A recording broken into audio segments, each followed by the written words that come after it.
దేశంలో 22 ఫేక్ యూనివర్సిటీలు ఉన్నాయి. ఈ మాట విని షాక్ అయ్యారు కదా, కానీ ఇది పచ్చి నిజం. యూజీసీ లెక్కల ప్రకారం దేశంలో 22 నకిలీ యూనివర్సిటీలు ఉన్నాయి. ఎక్కువగా ఢిల్లీలోనే ఉన్నాయని యూజీసీ చెబుతోంది. స్కూళ్ళు కాలేజీలంటే ఏమో అనుకోవచ్చు, కానీ ఏకంగా యూనివర్సిటీలే నకిలీ అని తెలిస్తే అందులో చదువుకున్న వాళ్ళ పరిస్థితి ఏంటి, వాళ్ళ ఫ్యూచర్ ఏంటి? ఇప్పుడు అదే విషయం బయటపడింది.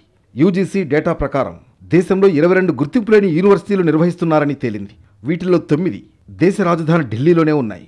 5 ఉత్తరప్రదేశ్లో ఉండగా మిగిలినవి కేరళ, పశ్చిమ బెంగాల్, మహారాష్ట్ర, ఆంధ్రప్రదేశ్, పాండిచ్చేరిలో నిర్వహిస్తున్నట్లు యూజీసీ గణాంకాలు చెబుతున్నాయి. విద్యార్థులను బ్రోకర్ నెట్వర్క్లతో మాయ చేసి ఈ విశ్వవిద్యాలయాలు ఆకర్షిస్తున్నాయి. సంస్థలకు పేర్లు పెట్టే సమయంలో నేషనల్ టెక్నాలజీ మేనేజ్మెంట్ ఇన్స్టిట్యూట్ వంటి పదాలు వాడుతున్నారు. ఇక యూపీలో విద్యాపద్, పరిషద్, ఓపెన్ యూనివర్సిటీ వంటి పదాలను చేరుస్తున్నారు. విద్యార్థులు ఏదైనా సంస్థలో చేరే సమయంలో దాని పేరు సెక్షన్ 2F లేదా సెక్షన్ 3 కింద యూజీసీ గుర్తించిన జాబితాలో ఉందో లేదో చెక్ చేసుకోవాలి.